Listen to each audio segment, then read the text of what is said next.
कब्जियत जिसके अंदर की पेट का साफ ना होना और या लैट्रिन का बहुत ज़्यादा टाइट हो जाना, यही मुख्यतः कारण होता है इन बीमारियों की उत्पत्ति का।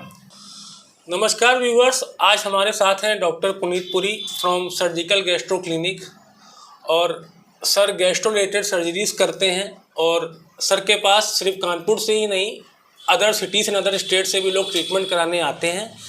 और आज हम लोग एक पॉडकास्ट सीरीज़ स्टार्ट करने जा रहे हैं जो गैस्ट्रो रिलेटेड प्रॉब्लम्स के बारे में डॉक्टर उसमें बताएंगे, उनके ट्रीटमेंट्स के बारे में बताएंगे। सर सबसे पहले हम चाहेंगे कि आप अपने बारे में थोड़ा सा इंट्रोडक्शन दें। नमस्कार, मेरा नाम डॉक्टर पुनीत पुरी है। मैं सर्जिकल गैस्ट्रोएंटरोलॉजिस्ट हूँ। मैं कानपुर में पिछले 9 साल से कार्यरत हूँ।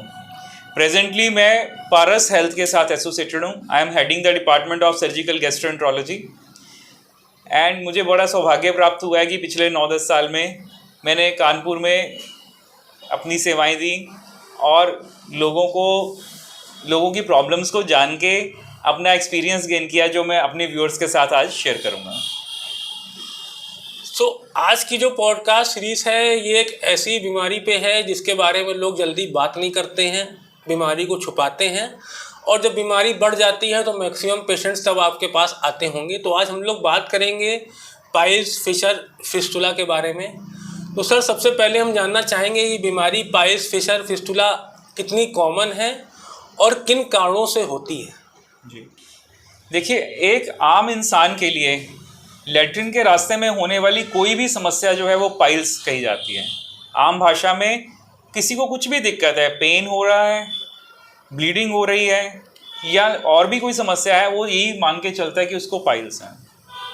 और मैं अपने पेशेंट से जब ये इंक्वायर करता हूँ कि आपको ये समस्या कब से है, तो आप मान के चलिए कि ये महीनों भर से होती, सालों से भी होती कई बार, और पेशेंट हमारे पास इतना लेट आते हैं।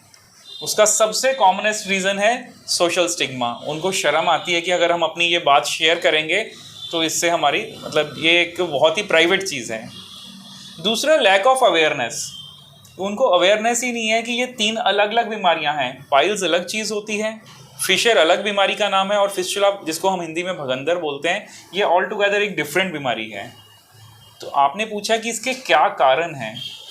इन सब के अलग अलग कारण हैं, बट जो इसका अंडरलाइन कॉज है, जो रूट कॉज है, वो है कॉन्स्टिपेशन, कब्जियत जिसके अंदर की पेट का साफ ना होना और या लैट्रिन का बहुत ज़्यादा टाइट हो जाना, यही मुख्यतः कारण होता है इन बीमारियों की उत्पत्ति का। जब कब्जियत होती है तो पेशेंट की एक आदत बन जाती है कि पेट साफ करने की प्रोसेस के दौरान वो एक्सेसिव जोर लगाते हैं, स्ट्रेन करते हैं ताकि बॉडी क्लियर हो जाए उनकी तरफ से।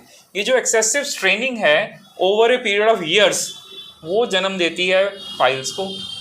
और जो हार्ड स्टूल है, अगर वो फोर्सफुली पास कर दिया जाए, बहुत ज़ोर लगा के एक्सेसिव पुश कर दिया जाए, तो वो रास्ता जो है हमारा लैट्रिन का वो कट जाता है, छिल जाता है। इसको हम बोलते हैं फिशर। फिस्टुला एक बीमारी है जब इन्फेक्शन हो जाती है एनल ग्लैंड्स की, उसके अंदर पस बन जाती है, और वो जो पस है वो चमड़ी पे फूट जाती है, लैट्रिन के रास्ते के बगल की स्किन में फूट जाती है। तो एक एबनॉर्मल पैसेज बन जाता है बाहर से एनल कैनाल के साथ। इस चीज़ को बोलते हैं भगंदर या फिस्टुला। तो एनल ग्लैंड की इन्फेक्शन का भी रीज़न कॉन्स्टिपेशन ही होता है on most of the occasions. Okay sir, अगर एक आम भाषा में एक ऐसा पर्सन जिसको ज़्यादा मेडिकल नॉलेज नहीं है, वो लक्षण के आधार पर जानना चाहे कि मुझे पाइल्स है कि फिशर है कि फिस्टुला, सबसे आसान तरीका क्या है इसको पहचानने का? जी, इनके तीनों के लक्षण अलग अलग होते हैं। पहली बात जी, पाइल्स जैसा मैंने बताया कि ये एक्सेसिव स्ट्रेन करने से गुदा द्वार पे लैट्रिन के रास्ते में, जिसको हम एनल कैनाल कहते हैं, उसके अंदर खून की नसें होती हैं और वो नसें फूल जाती हैं, ब्लड से बिल्कुल तन जाती हैं। इस चीज़ को बोला जाता है बवासीर या पाइल्स, जिसको मस्सा बोल सकते हैं। ये इंटरनल पाइल्स की बात हो रही है। जब भी पेशेंट स्टूल पास करता है, ये खून की तनी हुई नसें जब ऊपर से छिल जाती हैं तो इनमें से ब्लीडिंग होती है। और ये ब्लीडिंग जो है, क्योंकि इंटरनल से हो रही है, अंदर से आ रही है, तो ये पेनलेस होती है। सो पेनलेस ब्लीडिंग पर rectum while passage of stools, potty करते टाइम बिना किसी दर्द के अगर फ्रेश रेड कलर का, सुर्ख लाल रंग का खून आ रहा है, वो बूंद बूंद करके भी आ सकता है, पिचकारी की तरह भी आ सकता है, पर वो लेट्रिन से अलग होगा, मिक्स नहीं होगा। पॉटी हो गई, उसके बाद फवारे की तरह निकल आया ब्लड। ये लक्षण है पाइल्स का, इंटरनल पाइल्स, बवासीर का। अगर बात करें फिशर की, तो फिशर मैंने बताया कि ये लेट्रिन का रास्ता कट जाने के कारण होता है। तो जब पेशेंट को पॉटी आती है, मल पास करना है उसने, स्टूल के पास करते टाइम एक्सेसिव पेन होना, इतना दर्द होना कि आंखों में आंसू आ जाएं, ये लक्षण होता है फिशर का। अब फिशर में क्योंकि कट लगा हुआ है, तो क्या होता है कि लेट्रिन की एक तरफ एक धारी सी खून की लग के आ सकती है। कोई पिचकारी की तरह खून नहीं आता, लेकिन बहुत सीवियर पेन और लेट्रिन के एक तरफ खून का लग के आना, ये लक्षण है फिशर का। तीसरी बीमारी है फिस्चुला। फिस्चुला मैंने जैसे बताया कि ग्लैंड की इन्फेक्शन के फूटने की वजह से बाहर सुराख हो गया, लेट्रिन के रास्ते के बगल में फुंसी हुई, वो फूट गई, उसमें से पस या जो है ब्लड का डिस्चार्ज वो आता है। तो पेशेंट कहता है कि लेट्रिन के रास्ते के बगल से हमारे ये डिस्चार्ज है, ये लक्षण है फिस्चुला का। तो तीनों बीमारियां अलग अलग हैं और तीनों के अलग अलग लक्षण हैं। सर, क्या ये बीमारी पर्सन के सेक्स यानी मेल फीमेल या उनकी एज पे भी डिपेंडेंट होती है? कोई ऐसा एज ग्रुप है जिसमें ये प्रॉब्लम ज़्यादा आकर देखने को मिल रही है? नहीं, ऐसा नहीं है। ना तो इसका कोई जेंडर प्रीडिस्पोजिशन है, ना ही इसका कोई एज रिलेटेड प्रीडिस्पोजिशन है। हमारे एक्सपीरियंस में तो छोटे बच्चों से लेके, मतलब जो 20 साल के 18-20 साल के बच्चे हैं, वहाँ से लेके ये 60-70 साल की उम्र तक किसी भी एज ग्रुप में इन्वॉल्व कर सकती है। अच्छा, एक बात हमने नोटिस की कि मेल पेशेंट्स जो हैं वो हमारे पास ज़्यादा आते हैं जी, बिकॉज वो थोड़ा सा फिर भी मेडिकल फैसिलिटी को एक्सेस कर लेते हैं। फीमेल पेशेंट्स तो बिकॉज ऑफ शाइनेस ये अपनी प्रॉब्लम को बताती नहीं है, अनलेस कि वो बहुत ही कॉम्प्लेक्स ना हो जाए। तो ओवरऑल रिपोर्टिंग की बात करें तो मेल पेशेंट्स ज़्यादा रिपोर्ट करते हैं, बट एज सच लिटरेचर में कोई ऐसा नहीं है कि मेल्स में ज़्यादा होगा फीमेल्स में कम होगा, ऐसा नहीं है। सर, पाइल्स एक ऐसी बीमारी है जो बहुत सेंसिटिव जगह पे होती है, जिसके कारण लोग आपके पास आने में कतराते हैं, डरते हैं जी।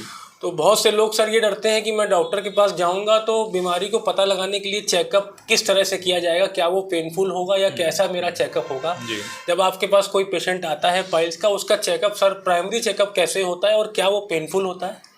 यस, बहुत ही कंसर्न्ड है ये सवाल, जो बहुत लोगों का होता है कि हम पहले तो एग्जामिनेशन क्या करेंगे और कैसे करेंगे, ये पेन होगा कि नहीं होगा। और इसी फियर के कारण हमारे क्लिनिक में बैठे बैठे पेशेंट्स एकदम से पसीना पसीना हो जाते हैं जब उनको बोलते हैं आइए चेक करें, इतना बोलने पे ही। तो व्यूअर्स, ये बात बड़े ध्यान से सुनिएगा। पाइल्स की एग्जामिनेशन में हमें जो तनी हुई वेन्स हैं उनको देखना होता है। उसको देखने के लिए हमें एक प्रोक्टोस्कोप नाम का औजार होता है, जिसको बड़े ही लुब्रिकेटेड मैनर से उसके ऊपर लॉक्स जेली लगाई जाती है और फिर एनल कैनाल में उसको डाल के टॉर्च की मदद से हम देखते हैं, जिससे हमें पाइल्स दिख जाती हैं अंदर। जैसा मैंने बताया कि पाइल्स सिर्फ खून की नसें हैं जो फूली हुई हैं एक्सेसिवली, और वो अंदर हैं एनल कैनाल के अंदर, तो वो एरिया पेन सेंसिटिव नहीं होता है। तो पाइल्स की एग्जामिनेशन के दौरान जब प्रोक्टोस्कोपी करते हैं तो पेन होने का सवाल ही नहीं पैदा होता। पेन का क्वेश्चन कब उठता है? जब बात हो रही है फिशर की। जब लैट्रिन के रास्ते में बाहर कट लग जाता है तो नेचुरली बॉडी का रिस्पॉन्स होता है कि पॉटी का रास्ता और टाइट हो जाता है। इसको हम कहते हैं एनल स्पाज्म। जब कट लग जाता है तो नर्व्स एक्सपोज हो जाती हैं, तो मसल जो है और टाइट हो जाते हैं। अब आप देखिए, पहले ही हार्ड स्टूल आ रहा था और नेचर ने और टाइट कर दिया स्फिंक्टर को, और टाइट हो गया रास्ता, तो पॉटी पास करना तो बहुत ही डिफिकल्ट टास्क हो जाता है।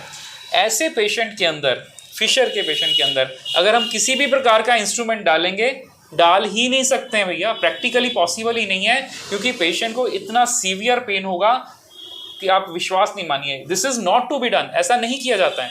फिशर की एग्जामिनेशन में हम लोगों को बेड पे, काउच पे करवट लेके लिटवाते हैं और बटक्स को साइड में, हैंड से साइड में करते हैं। असिस्टेंट टॉर्च दिखाता है, बस देख लिया कि पीछे से रास्ता कटा हुआ है, डायग्नोसिस इज कंफर्म्ड। किसी भी प्रकार का कोई इंस्ट्रूमेंट या औजार डालने की ज़रूरत ही नहीं होती। फिशर का डायग्नोसिस सिर्फ बटक्स को थोड़ा सा पार्ट करके दिख जाता है और ये टोटली पेनलेस प्रोसीजर है, इसमें कोई पेन नहीं होता। लेकिन पेशेंट को जब फियर होता है कि ये कुछ फिंगर डालेंगे या कुछ इंस्ट्रूमेंट डालेंगे, वो और ज़्यादा टाइट कर लेता है बॉडी का रास्ता। That is a problem. So हम पेशेंट को पहले काउंसिल करते हैं कि आपको एक्चुअली हम क्या करने जा रहे हैं। हमें सिर्फ बटक साइड करके देखना है, कुछ इंस्ट्रूमेंट नहीं डालना, कोई फिंगर नहीं डालना फिशर में। और जहाँ तक रही बात फिस्टुला की एग्जामिनेशन में पॉटी के रास्ते के बगल में एक सुराख दिखाई देता है, उसमें से पस आ रही है। अब हमें फिंगर डाल के ये चेक करना होता है कि इंटरनल ओपनिंग कहाँ है, अंदर कहाँ रास्ता खुल रहा है। फिंगर से कई बार वो महसूस हो जाती है, कई बार नहीं भी महसूस होती। तो जब महसूस हो जाती है तब तो हम कंफर्म होते हैं कि इस लोकेशन पे इंटरनल ओपनिंग है, और अगर वो ओपनिंग ना फील हो तब हमें इन्वेस्टिगेशन का भी सहारा लेना पड़ता है। वो होता है जैसे एमआरआई हो गया, पेरिनियम का एमआरआई, एमआर फिस्टुलोग्राम बोलते हैं हम उसको। तो इन इन्वेस्टिगेशन से ये पता लग जाता है कि इंटरनल ओपनिंग कहाँ पे है। तो फिस्टुला की एग्जामिनेशन में भी किसी भी प्रकार का कोई पेन नहीं होता। तो मोटे तौर पे मैं अगर बोलूँ तो पाइल्स, फिशर और फिस्टुला, इन तीनों की क्लिनिकल एग्जामिनेशन में पेन हम नहीं करते अगर कायदे से ये एग्जामिनेशन की जाए और पेशेंट साथ में कोऑपरेट करे। तो व्यूवर्स, ये बहुत ही इंपॉर्टेंट पॉइंट है कि जो पेशेंट्स डॉक्टर के पास आने से डरते हैं कि पाइल्स, फिशर, फिस्टुला का एग्जामिनेशन कराएंगे, उसमें दर्द होगा और घर बैठ जाते हैं, तो ऐसे लोग ज़रूर डॉक्टर के पास आएँ। और ये टोटली पेनलेस प्रोसीजर है, जैसे सर ने बताया। सर, जैसे पाइल्स, फिशर, फिस्टुला की जो प्रॉब्लम होती है, तो इनका जो ट्रीटमेंट होता है, ये तीनों का एक अलग कैटेगरी में ट्रीटमेंट चलता होगा, तो इनके ट्रीटमेंट के बारे में थोड़ा सा सर बताएं। जी, जैसे मैंने बताया कि ये तीनों अलग अलग बीमारियां हैं, तो ऑब्वियसली इनका इलाज भी अलग अलग होता है। पाइल्स की बात करें, जिसको हम हिंदी में बवासीर कहते हैं या हम मेडिकल लैंग्वेज में हेमोरॉइड्स बोलते हैं, ये मेनली दो प्रकार के होते हैं। इंटरनल हेमोरॉइड्स, जैसा मैंने डिस्क्राइब किया पहले भी कि वेन्स का फूल जाना, उनको मस्से बोलते हैं। कभी कभी ये स्किन के नीचे भी मस्से फूल जाते हैं, जो लैट्रिन के रास्ते के बाहर से ही दिखते हैं, इनको हम एक्सटर्नल पाइल्स बोलते हैं। एक्सटर्नल पाइल्स स्किन के नीचे की वेन्स हैं जो फूल जाती हैं, और कभी कभी उसमें क्लॉट भी जम जाता है। लेकिन एक्सटर्नल पाइल्स कभी भी ब्लीड नहीं करते, क्योंकि ये स्किन से कवर्ड होते हैं, स्किन इतनी मोटी होती है तो ये ब्लीड नहीं करते। इनका मेन लक्षण मस्सा दिखना, या कभी कभार अगर ये थ्रोम्बोज हो जाए तो ये पेन कर सकती हैं। मेन मुद्दा है इंटरनल हेमोरॉइड्स, इंटरनल पाइल्स। हम जैसा बताया कि लैट्रिन के रास्ते में 3, 4 या कई जगह पे वेन्स फूली हो सकती हैं। तो खून की नसों से जो फूली हुई वेन्स हैं, पहले हम इनको काट देते थे, वेन्स को डायसेक्ट करते थे, काटते थे, और जो बचा हुआ एंड है उसको स्टिच लगाते थे। ये आज से 20-25 साल पहले पुरानी सर्जरी होती थी, जिसको ओपन हेमोरॉइडेक्टमी या क्लोज हेमोरॉइडेक्टमी के नाम से जाना जाता था। अब आप समझिए कि लैट्रिन के रास्ते में बवासीर की नसों को, वेन्स को काटा, सिल दिया, पेशेंट रोज मोशन पास करेगा तो उस घाव के ऊपर जो है वो पॉटी लग के जाएगी, इन्फेक्शन का खतरा रहता था, पेन होने का बहुत डर रहता था, पेशेंट को पेन होती थी, और ये हीलिंग प्रोसेस जो है ऑलमोस्ट 2 से 3 हफ्ता ले लेती थी। तो अब ये प्रोसीजर चेंज हो गया है। अब हम वेन्स को नहीं काटते हैं, रादर लैट्रिन के रास्ते के अंदर जाके स्टेपलर की मदद से वेन्स की जो ब्लड सप्लाई है उसी को रोक लेते हैं। तो ऐसा करके ये ना तो कोई घाव बनता है वहाँ पे, ना ही कोई पेन है, ना कोई ड्रेसिंग करानी है। तो स्टेपलर हेमोरॉइडेक्टमी जो है, जिसको MIPH भी बोलते हैं, PPH भी कहते हैं, ये एक बहुत ही उम्दा और लेटेस्ट टेक्निकल चीज़ है, जिसके कारण पेशेंट को बवासीर से निजात भी मिल जाती है और एट द सेम टाइम कोई पेन भी नहीं होता और कोई घाव नहीं बनता है। फिशर की बात करें तो फिशर के इलाज में जो क्रॉनिक फिशर्स हैं, जो बहुत लंबे समय से हैं, जिनके कारण बाहर मस्सा भी बन गया है, उस कंडीशन में हमें स्फिंक्टर की जो स्पैज़म है उसको रोकना है। जो स्फिंक्टर बहुत घुट जाते हैं, उसके लिए हम लैटरल स्फिंक्टरोटमी करते हैं। आप विश्वास करिए, ये टोटल 10 से 15 सेकंड का प्रोसीजर होता है, और इसके अंदर इंटरनल स्फिंक्टर के कुछ मसल फाइबर्स को काट दिया जाता है, ताकि ये जो भिज गया है स्फिंक्टर, बहुत टाइट हो गया है, ये रिलैक्स हो जाए। इसके रिलैक्स होते ही ब्लड सप्लाई जो है उस फिशर को पहुंच जाती है और फिशर हील हो जाता है। फिस्टुला के ट्रीटमेंट की बात करें तो फिस्टुला का ट्रीटमेंट बहुत एक्सटेंसिव है। उसके लिए सबसे पहले हमें ये देखना होता है ये कॉम्प्लेक्स फिस्टुला है कि सिंपल फिस्टुला है। अगर कॉम्प्लेक्स है तो स्टेज्ड प्रोसीजर करने पड़ सकते हैं, ताकि पॉटी के रास्ते का कंट्रोल मैकेनिज्म नहीं खराब हो। ये सबसे इंपॉर्टेंट चीज़ होती है। तो उसके लिए हम फिस्टुलेक्टमी, फिस्टुलॉटमी, लेज़र फिस्टुलेक्टमी, बहुत सारे प्रोसीजर हैं। लेकिन जो स्टेज्ड प्रोसीजर हैं उसके अंदर स्फिंक्टर को बचाने के लिए सीटॉन का प्रयोग करना पड़ता है, जिससे कि सीटॉन धीरे धीरे धीरे उस मसल स्फिंक्टर को काटता है, साथ में हील करता रहता है। सो ये अलग अलग ट्रीटमेंट्स हैं तीनों बीमारियों के। सर, फिस्टुला के ट्रीटमेंट के लिए लेटेस्ट टेक्निक क्या है और कौन सा ट्रीटमेंट, कौन सी टेक्निक हमें ज़्यादा यूज़ करनी चाहिए? जी, मैं ना अपने पेशेंट से बहुत कुछ सीखता हूँ। मेरे पास पेशेंट आते हैं, सर हमें फिस्टुला है, आप लेज़र से ऑपरेट कर दीजिए। हाँ जी। सबने लेज़र का नाम बहुत अच्छे से सुना हुआ है जी, लेकिन एक बात यहाँ बोलना चाहूँगा, no one shoe fits all sizes, isn't it? एक जूता सबके पाँव में नहीं आ सकता ना। उसी तरह से फिस्टुला के ट्रीटमेंट में भी अनेकों विधियां हैं और हर पेशेंट की बीमारी के हिसाब से जो उचित विधि है उसी से इलाज करना चाहिए। Laser single tract straight tract के लिए बेस्ट है, लेकिन जो फिस्टुला की ट्रैक्ट्स घुमावदार हैं, मल्टीपल ब्रांचिंग हैं या कॉम्प्लेक्स फिस्टुला है जो लिवेटर के ऊपर तक जा रहे हैं, उनके अंदर फिस्टुला ये लेज़र का रोल इतना ज़्यादा नहीं है, या मैं ये कहूँगा कि ज़बरदस्ती अगर करेंगे भी तो रिकरेंस होने का चांस है। तो व्यूअर्स, सबसे पहले ये बात समझना है, फिस्टुला सर्जरी का मेन मकसद है सारी एबनॉर्मल रास्तों को हटाना। एक भी रास्ता बीच में छूट गया तो ये फिस्टुला दोबारा होने के चांसेस बहुत ज़्यादा होते हैं। अब ये सर्जन की एक्सपर्टीज़ पे भी निर्भर करता है कि किस तरह की ट्रैक्ट्स हैं, उनको कैसे कैसे हटाया जाए। कुछ ट्रैक्ट्स को हम लाइगेट कर देते हैं, जिसको लिफ्ट प्रोसीजर भी बोलते हैं। कुछ के अंदर पूरी ट्रैक्ट को खोद के निकालना पड़ता है। किसी में सिर्फ हम प्रोब डाल के ऊपर वाला हिस्सा उसका काट देते हैं ताकि ट्रैक्ट खुल जाती है, उसको फिस्टुलॉटमी कहते हैं। तो मेन मकसद ये है कि अबनॉर्मल रास्तों को हटाना। अब वो कितनी विधियां हैं, लेज़र है, उसके बाद वाफ्ट भी एक प्रोसीजर होता है, लेकिन वो भी सबके लिए नहीं है। तो ये असेसमेंट तो सर्जन की है कि किस पेशेंट को कौन सी विधि ऑफर करें। सर, क्या ऐसा भी होता है कि किसी पेशेंट को पहले पाइल्स होगा, फिर फिशर होगा, फिर फिस्टुला होगा, कि ये तीनों एक अलग तरह से बिल्कुल अकरेंस दिखाई देती है बॉडी में? कि कुछ ये ऐसा भी होता है कि स्टेज 1 में पाइल्स होगा, वही चीज़ फिशर बन जाएगी, फिर वही चीज़ फिस्टुला बन जाएगी, ऐसा भी होता है क्या? नहीं, ऐसा कोई ये नहीं है कि कोई एक चीज़ दूसरे का प्रिकर्सर है, ऐसा नहीं है। ये तीनों अलग अलग बीमारियां हैं, लेकिन यस, कभी कभी ये कॉम्बिनेशंस में मिलती हैं। जैसे कि अंडरलाइंग रूट कॉज तो मैंने बताया कॉन्स्टिपेशन है, बार बार लैट्रिन करते टाइम जोर लगाना है। अगर इसी में पाइल्स भी बन सकता है और इसी में फिशर भी हो सकता है। अगर किसी दिन बहुत हार्ड स्टूल आ गया तो साथ में कट भी लग सकता है। तो एक पेशेंट जो बरसों से स्ट्रेन कर रहा था, उसको वहाँ के लैट्रिन के रास्ते की नसें फूली हुई हैं और एक दिन इतना टाइट मोशन पास कर दिया कि रास्ता छिल गया, तो ये पेशेंट बन गया पाइल्स विद फिशर का। मान लीजिए ऐसे स्ट्रेन करते करते किसी दिन लैट्रिन के ग्लैंड्स की इन्फेक्शन हो गई और बाहर पस फूट गई, तो ये बन गया पाइल्स विद फिस्टुला का। तो ऐसे कॉम्बिनेशंस हो सकते हैं, पर ऐसा नहीं कि पाइल्स कन्वर्ट हो जाएगी फिशर में या पाइल्स फिस्टुला में कन्वर्ट हो जाएगी, ऐसा नहीं। सर, आपने जो प्राइमरी रीज़न बताया पाइल्स का, वो बताया कॉन्स्टिपेशन जी।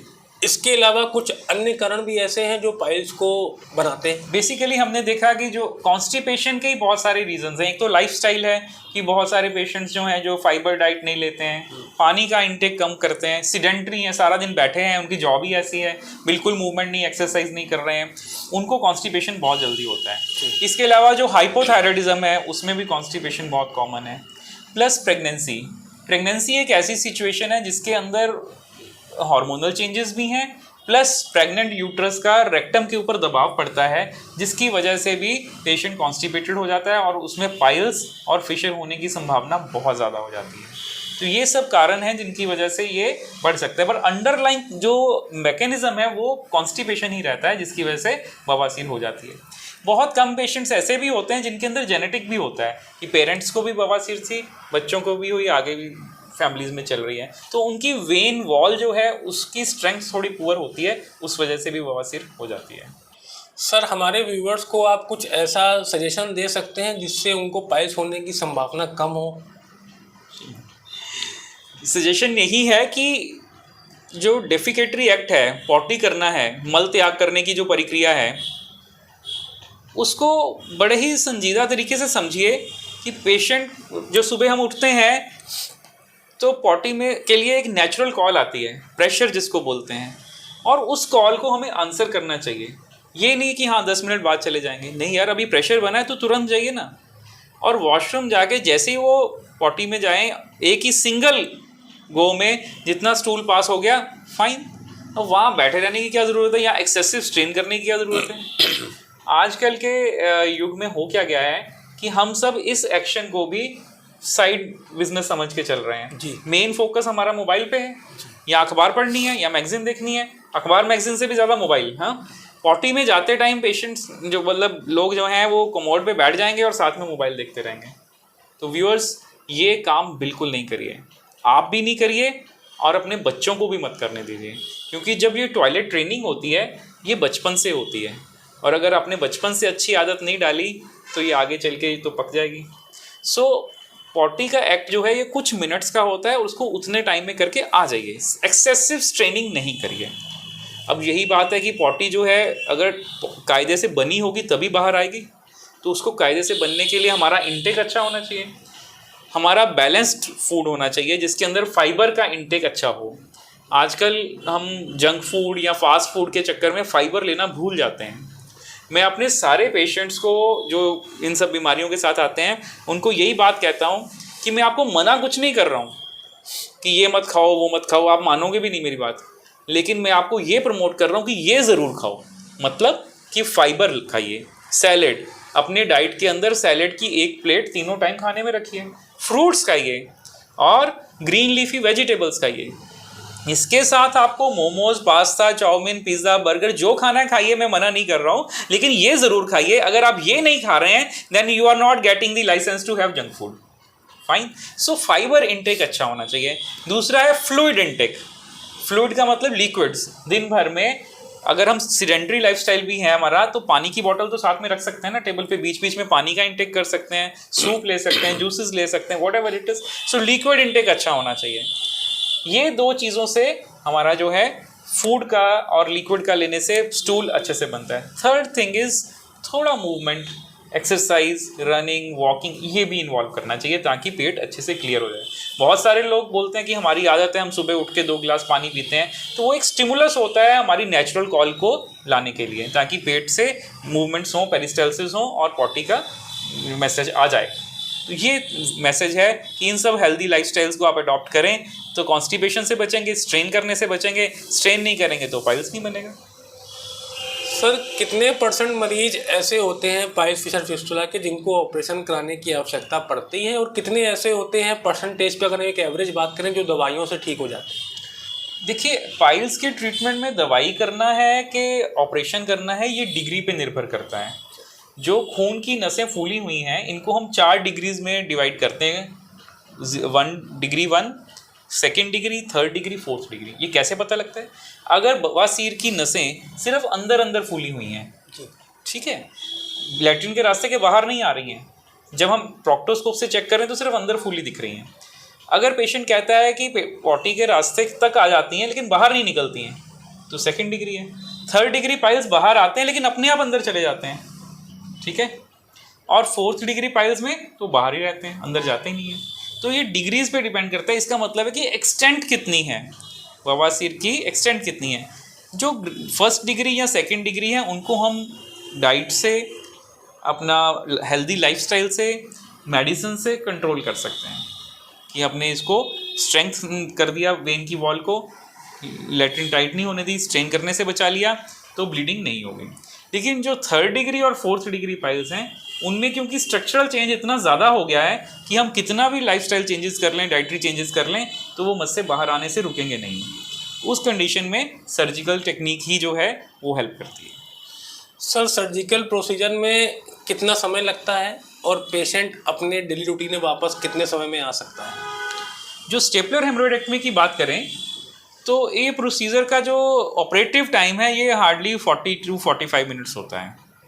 ये सर्जरी स्पाइनल एनेस्थीसिया में करते हैं, पीठ में सुई लगा के, ताकि नाभि के नीचे वाला हिस्सा ही सुन रहता है, जो कि 2-3 घंटे के बाद वापस से नॉर्मल हो जाता है। 1 दिन के लिए पेशेंट को हॉस्पिटलाइज करते हैं ऑब्जर्वेशन के लिए, नेक्स्ट डे पेशेंट घर चले जाता है। जैसा मैंने बताया कि ना तो बाहर कोई कट है, अगर कोई कट ही नहीं लगा तो ड्रेसिंग की ज़रूरत नहीं है, कोई पेन नहीं है, तो घर जाके भी 1 दिन रेस्ट कर लो भैया, 48 आवर्स के बाद patient is back to normal life. सब कुछ कर सकते हैं। सर फिस्टुला सर्जरी में कितना समय लगता होगा और पेशेंट कितने समय बाद अपनी डेली एक्टिविटीज़ चालू कर सकता है? यस, फिस्टुला सर्जरी डिपेंड करती है कि कॉम्प्लेक्स फिस्टुला है कि सिंपल फिस्टुला है। जितना ज़्यादा कॉम्प्लेक्स होगा, जितना ज़्यादा ये फिस्टुला का रास्ता, अंदर का रास्ता टेढ़ा मेढ़ा ऊपर नीचे जाता है या ब्रांचिंग वाला है, उतनी ज़्यादा डिसेक्शन और घाव जो है वो गहरा बनता है। अगेन स्पाइनल एनेस्थीसिया में सर्जरी होती है, 10 मिनट से लेके 2-2.5 घंटे तक चल सकती है depending upon the complexity. Patient को यूजुअली नेक्स्ट डे या उसके अगले दिन घर भेज दिया जाता है। अब घर जाके एक इम्पॉर्टेंट काम जो उसके लिए है वो ये है dressing of the fistula wound. जो घाव बना लैट्रिन के रास्ते के बगल में, उसकी ड्रेसिंग करवाना, यही एक काम है। सुबह शाम गर्म पानी के टब में सिकाई करना है और उसके बाद ड्रेसिंग करवाना है। दिन भर आप अपना रूटीन काम जो है वो कर सकते हैं, फील्ड वर्क भी कर सकते हैं, ऑफिस भी जा सकते हैं। उसके लिए आपको बेड रिडन होने की ज़रूरत नहीं है, आप ड्रेसिंग करवाइए। हाँ, ड्रेसिंग जो है ये डिपेंड करता है कि कितना गहरा घाव था। कुछ में ये 2 हफ्ते तक ठीक हो जाता है घाव, किसी किसी पेशेंट में ये 4 हफ्ते या 6 हफ्ते भी लेता है, डिपेंडिंग अपॉन द डेप्थ। लेकिन उसके लिए हमें अपनी बाकी रूटीन एक्टिविटीज़ को थोड़ी ना रोकना है, बाकी सब कर लेना है। अगर फिस्टुला का टाइमली ट्रीटमेंट ना किया जाए तो क्या ये जानलेवा भी हो सकता है? बहुत ही इम्पॉर्टेंट क्वेश्चन है ये। मोस्ट ऑफ द टाइम लोगों को लगता है भगंदर है, हमें तो महीनों से है, बीच में फूट गई फुंसी, ठीक हो गया, क्या फ़र्क पड़ता है।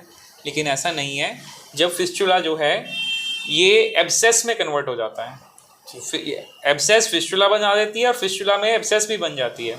तो इन्फेक्शन होने से जब पस कलेक्ट हो जाए तो पस बाहर ना फूट के ऊपर की तरफ चढ़ना शुरू हो जाती है, पेट की दीवार में चढ़ना शुरू हो जाती है। ऐसे हमारे पास बहुत सारे सिक पेशेंट्स आते हैं जिनके अंदर पॉटी के रास्ते के बगल में इन्फेक्शन हुई, पस बनी, वो बाहर नहीं फूटी, वो ऊपर चढ़नी शुरू हो गई और पेशेंट इतने सिक हो गए कि वो आईसीयू में पहुंचे, वेंटिलेटर तक की जाने की ज़रूरत पड़ गई। और यही नहीं पता, पहले लगता कि पस पेट की दीवार में पस कहाँ से आ गई।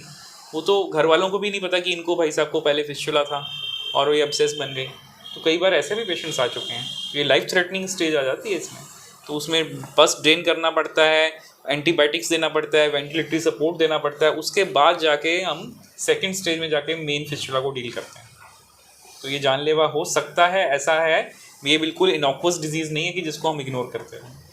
सर, फिस्टुला की सर्जरी के बाद हम लोग कुछ सैंपल्स टेस्टिंग के लिए भी भेजते हैं। जी जी। तो ऐसा क्यों है और उससे क्या फाइंडिंग्स होती हैं जो हम लोग पता लगानी होती है? जी, कुछ पेशेंट्स में जो फिस्टुला इन एनो है ये क्रॉनिक बीमारियों का लक्षण होता है, जैसे कि ट्यूबरकुलोसिस, टीबी जो है वो फिस्टुला इन एनो की फॉर्म में प्रेजेंट कर सकती है। दूसरी बीमारी है क्रॉन्स डिजीज़, उसके अंदर भी फिस्टुला इन एनो जो है वो बन जाते हैं। और ये टीबी है कि क्रॉन्स डिजीज़ है, इनके फिस्टुला कॉम्प्लेक्स होते हैं। पॉटी के रास्ते के बगल में एक सुराख ना होके कहो, कई बार 5-5, 6-6 सुराख होते हैं बाहर, और वो सब मिलके एक ट्रैक बना रहे हैं या अपनी अपनी अलग अलग ट्रैक्स लेके घूम रहे हैं। कितनी ट्रैक्स हटाएंगे, कितना रास्ता हटा सकते हैं। तो उस कंडीशंस में हमें बायोप्सी करना पड़ता है ये देखने के लिए कि ये अंडरलाइंग ट्यूबरकुलोसिस या क्रॉन्स डिजीज़ तो नहीं है। कि अगर ये है तो उसके अकॉर्डिंगली ट्रीटमेंट भी देना पड़ेगा। सिर्फ सर्जरी करने से पेशेंट का इलाज पूरा नहीं होगा, सर्जरी के साथ साथ हमें उसको medical treatment, anti tubercular medications देनी पड़ेंगी या फिर क्रॉन्स डिजीज़ का मेडिकल ट्रीटमेंट देना पड़ेगा। तो ये 2 कंडीशन हैं जिसके अंदर हमें बायोप्सी बहुत हेल्प करती है। एक और रेयर कंडीशन है, वो है कैंसर। कैंसर भी कभी कभी लैट्रिन के रास्ते के बगल में फूट जाता है तो फिस्टुला की अपीयरेंस दे सकता है। पर आम तौर पे जब हम पीआर करते हैं, पर रेक्टल एग्जामिनेशन करते हैं, तो कैंसर का पता हमें तभी शक पड़ जाता है, उसमें भी हम बायोप्सी करते हैं। तो ये रेयर होता है कि कैंसर फिस्टुलाइज करे, पर ऐसा होता है। तो बायोप्सी सर सारे पेशेंट्स की जाती है कि कुछ ही पेशेंट्स की जाती है? जब फिस्टुला का रास्ता निकाला जाता है, और हमारे पास रास्ता तो है ही निकाला हुआ, स्पेसिमन तो है ही है, तो बजाय उसको फेंकने के we always subjected to biopsy, because हमारी नेकेड आई एग्जामिनेशन जो है वो 100% फुल प्रूफ तो नहीं हो सकती। तो इसलिए हम सारे स्पेसिमन्स को बायोप्सी के लिए तो भेजते हैं, but clinical examination, clinical ground पे हमें मेनली पता होता है कि ये इन्फ्लामेटरी ही निकलेगा। रेयर ओकेजन्स ऐसे होते हैं जब हम समझते हैं कि इन्फ्लामेटरी है लेकिन ट्यूबरकुलर निकल आया, तो वो एक बोनस होता है कि अब पेशेंट का इलाज एटीटी से ही होगा। तो बायोप्सी तो हम सबकी भेजते हैं। पाइल्स फिशर फिस्टुला की प्रॉब्लम डिटेक्ट होती है और ऑपरेट हो जाता है, ऑपरेशन हो जाता है। अब सर मन में सवाल ये आता है कि हम ठीक हो गए कि हमें प्रॉब्लम दोबारा भी हो जाएगी, recurrence of piles fissure fistula, इसकी कितनी चांसेस होती है? बहुत ही वाजिब सवाल। देखिए, रूट कॉज है कॉन्स्टिपेशन एंड स्ट्रेनिंग। जी। अगर रूट कॉज बरकरार रहा तो उसका इफेक्ट जो है वो तो आ ही जाएगा, आज नहीं आएगा तो कल आ जाएगा। तो भाई व्यूअर्स, अगर लैट्रिन करते टाइम आप लगातार स्ट्रेन करते जा रहे हैं, इवन सर्जरी के बाद भी करते जा रहे हैं, तो आपको 8-10 साल 15 साल के बाद दोबारा पाइल्स हो सकती हैं। उस टाइम पे सर्जन को बदनाम नहीं करना, ना सर्जरी को बदनाम करना। इस हैबिट को आप समझिए ना कि ये हैबिट ठीक नहीं है स्ट्रेन करने की। तो स्ट्रेनिंग ड्यूरिंग डेफिकेशन, पॉटी करते टाइम जोर लगाना जो है, ये सब बीमारियों की मूल जड़ है। आप इसको ठीक करिए, इसको सुधारिए, तो इनके रिकरेंस के चांसेस कम हो जाते हैं। फिशर की बात करें तो पेशेंट कहते हैं कि हमें हार्ड स्टूल हो गया और हमें ज़बरदस्ती हमने पास कर दिया। बहुत बार क्या होता है कि पेशेंट को कहते हैं ना बायोलॉजिकल क्लॉक जो है जी। वो डिस्टर्ब हो गई। जैसे हमारी आदत है सुबह उठ के 7 बजे स्टूल पास करने की, मान लीजिए कभी हमें जल्दी जाना पड़ा, हमें 5 बजे उठना पड़ा, तो उस समय पॉटी नहीं आती जी। तो वो तब क्या होता है कि वो हमारा साइकिल डिस्टर्ब हो गया। अब जब उसके बाद नेक्स्ट टाइम हम स्टूल पास करने जाएंगे तो स्वाभाविक है कि स्टूल हार्ड हो जाएगा। तो ऐसी कंडीशन में आपको ज़बरदस्ती मोशन नहीं पास करना है। आपने फिशर की सर्जरी एक बार करा ली, दोबारा आपको ये कंडीशन आ गई कि आपका स्टूल हो गया हार्ड और अब आप उसको बहुत फोर्सफुली पास करने की कोशिश कर रहे हैं। कौन कह रहा है भाई उठ के बाहर आ जाओ स्टूल? किसी ने ये नहीं कहा कि आप टॉयलेट में गए तो स्टूल पास करके ही आना है, नहीं हो रहा है तो उठ के बाहर आओ, आके दवाई लो, स्टूल सॉफ्टनर आते हैं, लैक्सेटिव्स आते हैं, उनका प्रयोग करिए, नेक्स्ट टाइम बड़े आराम से स्टूल पास हो जाएगा। Isn't it? तो ये है, अगर आप दोबारा स्टूल हार्ड मतलब फोर्सफुली पास करेंगे तो दोबारा फिशर हो सकता है। फिस्टुला की बात करें तो फिस्टुला में मैंने ये बताया कि जैसे अलग अलग रास्ते होते हैं, कोई भी रास्ता छूट गया या इंटरनल ओपनिंग सर्जन के ऑपरेशन के दौरान नहीं मिली, तो ऐसी कंडीशन में दोबारा उस ग्लैंड की इन्फेक्शन हो सकती है, तो दोबारा फिस्टुला हो सकता है। फिस्टुला तो बहुत नोटोरियस है रिकरेंस के लिए, तो उसके लिए हम रोड मैप तैयार करते हैं कि हमें सारे रास्तों का पता हो, कहाँ कहाँ से जा रहे हैं, और सर्जरी के दौरान वो सारे रास्ते निकाल लिए जाएँ, तभी रिकरेंस को रोका जा सकता है। सर, हम बहुत से न्यूज़पेपर्स में और डिजिटल प्लेटफॉर्म्स में ऐड देखते हैं जो कहते हैं कि हम पाइल्स की बीमारी को 30 दिन में या 2 महीने में सही कर देंगे, और पाइल्स के पेशेंट के मन के अंदर हमेशा कन्फ्यूजन रहता है कि होम्योपैथिक इलाज कराएं कि आयुर्वेदिक कराएं कि एलोपैथिक कराएं, और पहली प्रेफरेंस पर्सन की होती है कि होम्योपैथिक दवा या आयुर्वेदिक दवाई से ठीक हो जाए। एज अ सर्जन सर, आप क्या सजेस्ट करना चाहेंगे, पाइल्स के पेशेंट को होम्योपैथिक और आयुर्वेदिक की तरफ जाना चाहिए कि सीधे आके एलोपैथिक डॉक्टर को दिखाना चाहिए? जी देखिए, हम सब इंडियंस हैं एंड आयुर्वेद का जो है इंडिया तो जन्मदाता है ना जी। आयुर्वेद, होम्योपैथ, एलोपैथ, ये सब के सब अगर एक ही पैथी संपूर्ण होती तो दूसरी का जन्म ही नहीं हुआ होता, है ना। तो कहने का मतलब है कि ये तीनों पैथीज जो हैं ये सब मिलके अल्टीमेट मोटिव क्या है, पेशेंट का ठीक होना। सो पेशेंट को ठीक होने के लिए मैं ये नहीं कहता हूँ कि सारे पेशेंट भैया सर्जन के पास ही डायरेक्टली आओ या सारे होम्योपैथ के पास जाओ, नो। आपको अपनी बीमारी का उचित डायग्नोसिस करवाना है, दैट इज़ वेरी इंपॉर्टेंट। अगर पहले आपका बीमारी का नाम सही है तो तभी आप इलाज ले पाओगे। जैसा मैंने अपने इस पॉडकास्ट के स्टार्टिंग में बताया कि पॉटी के रास्ते की हर बीमारी पाइल्स है, ऐसा नहीं है। एंड बिलीव मी, बहुत कम लोग हैं जो अपने आप को एग्जामिन करवाते हैं और बहुत कम प्रैक्टिशनर्स हैं जो एग्जामिन करते हैं। बिना एग्जामिन किए आप 100% कैसे कह सकते हैं कि ये पर्टिकुलर बीमारी है, पाइल्स है कि फिशर है? सिम्टम्स के बेसिस पे कर सकते हैं, पर सुनो तो सही, कभी कभी ये दोनों साथ में भी हो सकते हैं।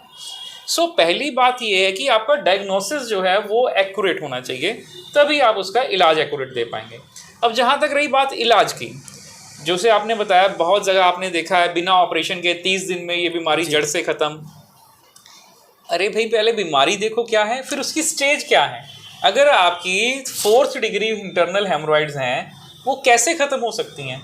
जो बवासीर की नसें फूल के इतनी बढ़ गई कि वो अंदर से लटक लटक के बाहर तक आ गई, वो वापस कैसे जा सकती हैं? कौन सी दवाई उसका साइज़ कम कर सकती है? साइज़ तो बढ़ गया, अब तो वो बिना हटाए या बिना उसकी सप्लाई रोके ये नहीं शांत हो सकता। तो ये स्टेटमेंट ब्लाइंडली यूज़ करना तो उचित नहीं है। अब रही बात कि होम्योपैथी, आयुर्वेद और एलोपैथिक मेडिकेशन से हम इनका ट्रीटमेंट करते हैं, तीनों पैथीज का अंडरलाइंग मोटिव यही है कि पेशेंट की कॉन्स्टिपेशन रिलीव हो, पेशेंट स्ट्रेन नहीं करे। कॉन्स्टिपेशन रिलीव करने से हार्ड स्टूल नहीं आएगा और वेन्स जो हैं वो नहीं छिलेंगी। दूसरा, वेन की वॉल को स्ट्रेंथन करने के लिए, उसके लिए हम लोग भी कुछ जो है नेचुरल प्रोडक्ट्स यूज़ करते हैं, जैसे यूफॉर्बिया प्रोस्टेटा एक एक्सट्रैक्ट होता है जो वेन की वॉल को स्ट्रेंथन करता है। कैल्शियम डॉबिसिलेट है एलोपैथिक मेडिकेशन में जो वेन की वॉल को स्ट्रेंथ करता है। लेकिन ये मेडिकेशंस भी 1st डिग्री और 2nd डिग्री पाइल्स तक कारगर हैं, उसके आगे नहीं कारगर हैं। इसी तरह से फिशर की बात आती है। फिशर में रास्ता कट गया है, आप लैक्सेटिव्स ले रहे हैं, आप नेचुरल ले रहे हैं या आयुर्वेदिक ले रहे हैं जिससे आपका स्टूल सॉफ्ट हो रहा है, दैट इज़ फाइन। पर अगर आपका एनल स्पाज्म है, फिशर तक सप्लाई नहीं पहुंच रही ब्लड की, तो फिशर हील नहीं करेगा। उसके लिए आपको मसल फाइबर्स को कुछ आपको काटना ही पड़ेगा, स्फिंक्टोटमी करनी पड़ेगी। सो ये डिपेंड करता है कि आपका फिशर क्रॉनिक है कि एक्यूट है। फिस्टुला की बात करें तो इसके लिए तो मैं 100% बोल सकता हूँ कि जब भगंदर बन गया, एक रास्ता बाहर एक अंदर, एबनॉर्मल ट्रैक्ट आ गई, इस ट्रैक्ट में किसी भी मेडिकल मैनेजमेंट का रोल नहीं है। वो मेडिसिन चाहे एलोपैथी की हो, चाहे आयुर्वेद की हो, चाहे होम्योपैथ की हो, उसमें तो आपको रास्ते को हटाने का ही ट्रीटमेंट अडॉप्ट करना पड़ेगा। There is no other way out. I hope I am clear कि सर्जरी का अपना रोल है, मेडिसिन का अपना रोल है, और उस मेडिसिन के अंदर एलोपैथिक मेडिसिन भी हो सकती है, होम्योपैथिक भी हो सकती है, आयुर्वेदिक भी हो सकती है। पर ये तो अपने को समझना है कि हमारी डिजीज़ क्या है और उसकी स्टेज क्या है। आयुर्वेदिक डॉक्टर्स फिस्टुला के ट्रीटमेंट के लिए छाड़ सूत्र विधि के बारे में बताते हैं और बताते हैं कि कैसे धागे के द्वारा, छाड़ सूत्र के द्वारा वह फिस्टुला की एक तरीके से सर्जरी करते हैं, और ऐसा करने से पेशेंट तुरंत डिस्चार्ज हो जाएगा और दोबारा कभी भी रिअकरेंस नहीं होगा। तो इसके बारे में सर कुछ बताएं। देखिए, क्षार सूत्र जो है, अगर हम इसका मतलब समझें, क्षार और सूत्र, क्षार का मतलब होता है अल्कली, जिसको कहते हैं बेसिस, कास्टिक जिसको कह सकते हैं। सूत्र का मतलब धागा। अब फिस्टुला के इस ऑपरेशन में मैंने बताया कि बाहर एक ओपनिंग है और वो ओपनिंग जो है एक ट्रैक्ट के थ्रू अंदर जा रही है। वो ट्रैक्ट सिंगल भी हो सकती है, मल्टीपल ब्रांचिंग भी हो सकती है। तो जब तक हम उस ट्रैक्ट को प्रॉपरली डायसेक्ट नहीं कर लेते, और जितना हिस्सा उस ट्रैक्ट का हमारी मांसपेशी में से जा रहा है, स्फिंक्टर में से जा रहा है, उसको हम लोग अपनी सर्जरी में सीटॉन डालते हैं। सीटॉन भी एक धागा ही होता है, रोलिन का धागा होता है, उसको टाइट कर देते हैं। सो क्षार सूत्र में केमिकल लगा होता है, जिस केमिकल से एलर्जी हो सकती है, इरिटेशन हो सकती है और ज़्यादा दिक्कतें हो सकती हैं। लेकिन क्षार सूत्र अगर कायदे से डाला गया है स्फिंक्टर वाले एरिया के अंदर, तो वो भी उसी तरह ही काम करता है जैसे हमारा एलोपैथिक जो है स्टीरॉन काम करता है। दोनों का काम क्या है कि धीरे धीरे धीरे मांसपेशी को काटना over a period of 4 to 6 weeks, और जैसे जैसे वो मांसपेशी कटती है, साथ साथ में हीलिंग भी हो रही है, तो पेशेंट को इनकॉन्टिनेंस नहीं हो सकता, जिसका कि आमतौर पे लोगों में खतरा होता है कि अगर हम फिस्टुला की सर्जरी करा लेंगे तो हमारा पॉटी के रास्ते का कंट्रोल खत्म हो जाएगा।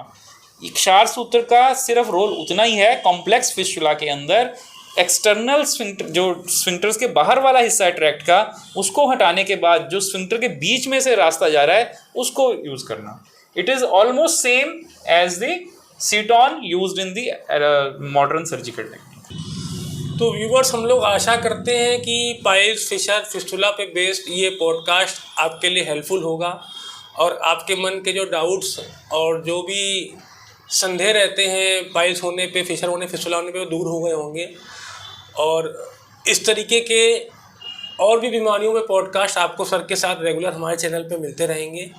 सर, अंत में ये और हम जानना चाहते हैं कि कोई पर्सन जिसको ऐसी बीमारियां हैं और वो आपको दिखाना चाहें या आपसे मिलना चाहें, तो कहाँ पे दिखा सकते हैं और कहाँ पे मिल सकते हैं? जी, thank you Mayur ji. Yes, मैंने अपनी ज्ञान, अनुभव और बुद्धि के अनुसार आपके प्रश्नों का उत्तर देने की पूरी कोशिश की है, और मैं आशा करता हूँ कि व्यूअर्स को इससे काफ़ी ज़्यादा लाभ भी हुआ होगा। साथ ही साथ जो मरीज़ इन बीमारियों से ग्रसित हैं, अगर वो हमें दिखाना चाहते हैं, तो मैं surgical gastroenterology clinic Lajpat Nagar में ओपीडी करता हूँ, सुबह 10:30 से 12 और शाम को 6 से 9। इसके अलावा पारस हेल्थ में हमारी ओपीडी होती है ट्यूसडे, थर्सडे और सैटरडे को 1 PM से 3 PM तक। तो वहाँ आप हमें दिखा सकते हैं और हम कंसल्टेशन ले सकते हैं। जो भी आपके लिए बेस्ट इलाज होगा according to your disease and the stage of disease, वो आपको बताया जाएगा। Thank you very much.